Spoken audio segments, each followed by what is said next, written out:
Hey guys, it's Hannah and welcome back to the Dyslexic Reader and welcome to my reading wrap up for the year 2020. It's finally over and I've got some reading stats for you guys. So I've got my laptop here which I'm going to be looking at, but I'm going to try and put some graphics on the screen to help you guys out with that.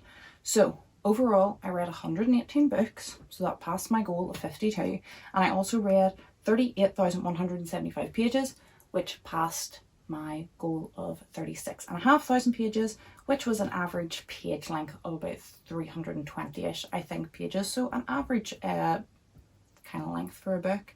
If we look at the graph for my books per month, December was actually my highest with 19, and April was the second highest with 18 books. But if I show you my pages per month, you can see that April far outweighs December in terms of pages, because I read a lot of graphic novels in December, so they were shorter pages counts. So April, I read over 6,000 pages in April of this year. And actually looking back at my past years, it was quite interesting that out of the past 4 years when I've kept reading stats, 3 out of the 4, April was my best month. So obviously I have a thing for reading in April.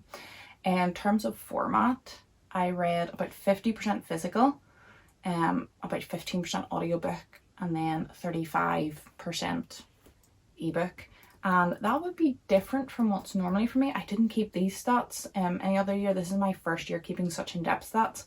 But I think ebooks went up because my library was closed, so I couldn't go physically and get any books out, so I was getting ebooks from them. And also audiobooks are probably down because I normally listen to audiobooks traveling, out doing things on the go in the car, which I obviously wasn't doing as much. So I think that is why ebooks is up and audiobooks is down.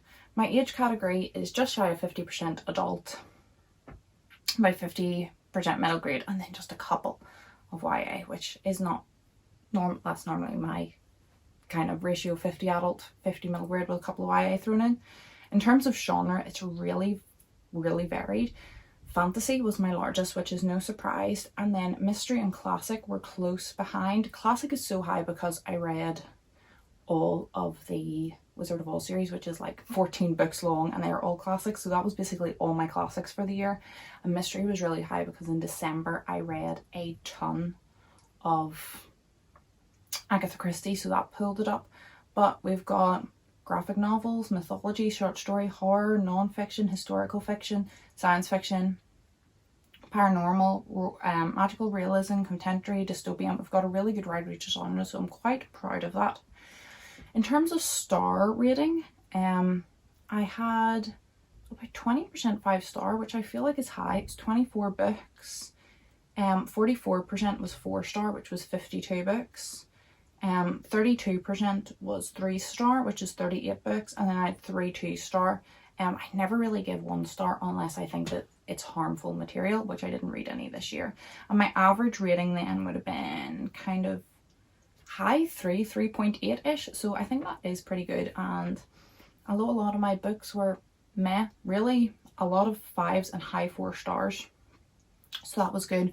One of my goals was to read more female authors, and it was pretty much 50-50, so I definitely think, even though that's not more female authors than male, it is more female authors than I would have read in previous years, so I'm counting that for a win. And then my last kind of graph I have to show that I've been collating this year, and I've already got a spreadsheet for next year with more wide-ranging statistics in it, so look forward to that in 21, was years published in, and as you can see, it's an eclectic mess. There's loads of years with just one book. I was quite surprised by how many were like 2017, 18 and 19, so new releases. That would typically not be what I read, but I think again with the library being shut and getting a lot of ebooks from the library, that does tend to be more up-to-date stuff, so I kind of used it to get more up-to-date the books that I have been looking to read for a while, but I haven't been able to find them secondhand because they're new or they have not made it to library in physical form yet. Because they're new, they did have ebook versions of them, so that was great. So again, in terms of when the book was published, reading widely, so my page goal I accomplished, and I think my stats are quite diverse, which I really like. The only thing that I would like to do next year is more audiobooks, and hopefully that'll come with getting out of the house more again. That's it for today. I hope you're all happy, healthy and staying safe, and hopefully I'll see you in my next video. Goodbye.